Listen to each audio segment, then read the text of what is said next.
Welcome to Kirsty TV. My guest today, Chappale Burton, is here to share his story. When he was just 8 years of age, he witnessed the tragic murder of his mother and stepfather in his childhood playground. But he has gone on to lead an inspirational life, and he really teaches others on how you can move forward from tragedy and find forgiveness in your heart. So thank you so much for being here. Thank you for having me, Kirsty.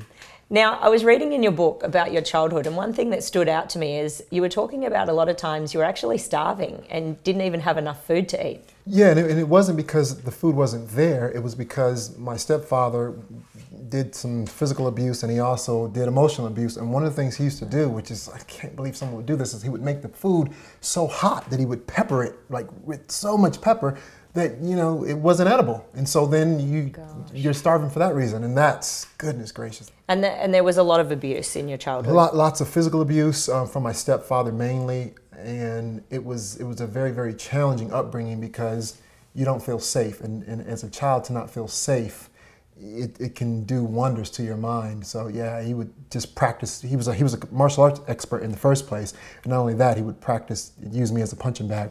And then, so this is all going on in your early years, and then at 8 years of age, tell me about the day when you're in the playground and you witnessed this murder. When I was living in Chicago in the first place, you got to realize I was in the ghetto, and in the ghetto, you hear gunshots all the time. You hear people screaming, you hear fights, you hear firecrackers, and it's, as a kid growing up in that, it becomes your natural way of surviving. You didn't know anything else. Right, that's it. So you just continue to go on about your business. You make sure you're safe or whatever. So this particular day, it was a sunny day, and it was in October. I remember very, very vividly, I was at the bottom of the slide, and I was just about to go up the slide to go down the slide.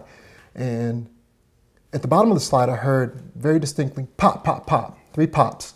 And I looked around, I didn't see anything, so I'm thinking it's firecrackers or whatever the case may be, but there's nothing happening, so I just continue with my business, and I go down the slide. And when I get to the bottom of the slide, Kirsty, there's a man standing there with a deranged look on his face, and he's holding an M16. And I freeze, and I look at him, and he looks at me, and he's very close to me. He's about 15 feet from me. And my stepfather at the time, he's on this side over here fixing the swings. They had gotten tangled at the top. And he saw this gentleman, and I saw them, but I'm looking right at him, and we make eye contact, and he freezes, and he stares at me, and then he looks at my stepfather, and boom, boom, boom, pop, pop, pop again, 3 times right here, center mass. And once my stepfather hit the ground, it was just like automatically, boom. He hit the ground like instantly. And the guy, after he shoots my stepfather, puts the gun down to his side and walks slowly away. Walks to back to his house across the street. What's going through your body in that moment? Are you full of terror, or? This is the thing, and I tell this, and it's very, very challenging for people to believe. The first feeling I had, Kirsty, was relief.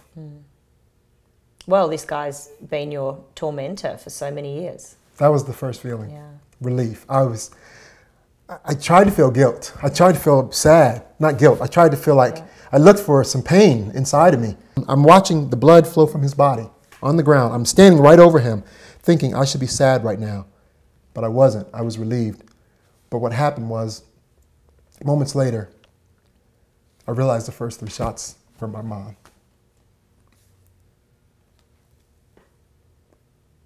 And so that's when I got sad. Yeah. And then there was pandemonium.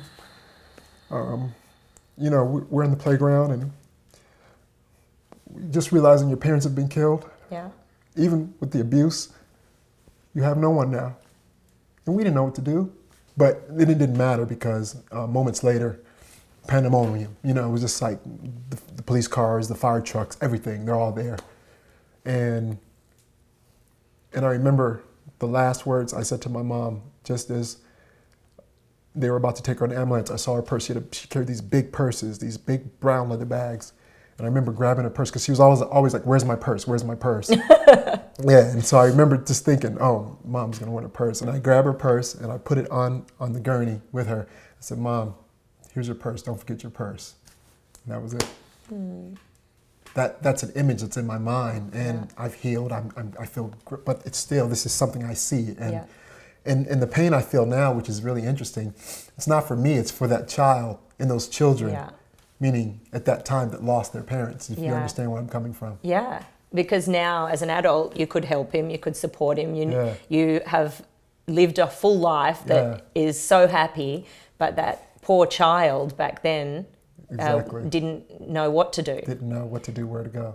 So then my grandmother, she came and she got us. The police made the phone calls.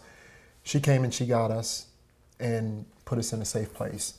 And that ended up being the best thing that ever happened to me. It ended up being the best thing that ever happened to me because I went from a chaotic, kind of crazy, very uncertain environment to a very loving, nurturing environment. And how, as a child though, you mentioned that, you know, there's this feeling of relief, but later on did you deal with a lot of guilt around how you were feeling, that you were happier with your grandma and that things were almost better? Initially, it was very challenging. I had nightmares. I would have nightmares on a regular basis, and I was living in a surreal kind of world. I wasn't really living in reality because I'm like, how could this happen? This didn't happen. You know, you're questioning, you know, is there a God and all this stuff. So your brain in that 8-year-old state couldn't even fathom this as life. No, I didn't believe it was real. I kept thinking I was going to wake up. I did. I kept thinking I'm going to wake up. And I remember I went on like that for a while, and I wasn't really fully in life right away to answer your question. But I do remember distinctly walking up the street clearly one day thinking, this is not a dream. How do you think this defined who you are, who you became? It's helped me create my purpose, which is really interesting. There are no mistakes. You know, my purpose is to inspire others to greatness, myself first. You know, start with myself and to live and love fully. Yeah. So had this not happened, would I be living this purpose? Yeah. Do you understand where I'm coming from? I mean, it's really, really kind of an interesting paradox. It's a part of your story. So forgiveness, I mean, that is such a huge word. Yes, it is. But you've been able to forgive the person who did this to them. 100%, totally. It wasn't easy and it took work. So you started to think, I have to forgive. Why did you need to forgive? What did you realize was going to happen if you didn't? What I've realized is that when you're holding on to resentment, you're punishing yourself. Yeah. You are. That person that you are not forgiving, they're not feeling the pain in most cases. You're the one that's feeling that pain for whatever you're holding on to. Yeah. And I just started to see things differently. I started to change my perspective and just started to ask certain questions. I started to ask questions like, what must his family be going through? Knowing that their son, their brother, their father took the lives of several people. I started asking those questions. What was he going through to feel that he needed to go and murder someone? 2 people. Yeah. That must have been some sort of pain. So I started to empathize, which is kind of like an interesting way of going about it. But I started putting myself in his shoes and the family shoes and not taking it personally. Yeah. He didn't know me. That's some empathy you've got in there. You telling me. Yeah. But that's a really hard thing. I mean, people struggle with how do we forgive. But I think that you make a really great point because it's only punishing yourself. It is. It is. So once you started to have these questions, how did you put that forgiveness into practice? First of all, letting go of the pity party. Yeah. You understand what I mean? The victimhood. Yeah. The excuses. So before forgiving, you were going through running the tape, playing the blame game, being angry. Excuses. Okay. The whole thing. Oh, you know, this happened to me and blah, blah, blah. So you were also living in this role of I'm a victim. Yeah, I mean, that's all I knew. I didn't know anything. I didn't know. That's all I knew. So what would you say to that 8-year-old boy now? Everything's going to be all right. Don't worry. That's a good song. That's what I would say. So that's your song that you have in your head? It's one of them. Yeah. It's one of them. But that's what I would say. Even though, like right now, I talk to people who are going through issues, and I say something along those lines, like, look, no matter, and I don't tell them not to deal with their pain. I'm like, look, you are feeling it right now, and I understand that because I've been through something. Feel that. I'm not telling you not to feel that, but do know not to hold on to it, not to make it become your identity. Yes. And that it will be okay. It will be okay. Everything will be all right. And what's been the greatest gift for you from this whole experience? Being able to live and love fully. That's been the greatest gift because I live my life and I live fully and I love fully. Like my life is an adventure. So that's it. Wow. Living and loving fully. That's what it's created Well, for me. that just filled me up with so much joy to hear you say that that's been the gift for you, because Yes. many of us never get to have that experience. And I think it's hard for people sometimes when they've had such tragedy to find a gift. But you obviously have found many, many gifts in this and I'm experience. still finding them. You know, I'm still finding them. Well, and today you're a gift for all of us and all of our viewers. So thank you so much for Thank being you. here.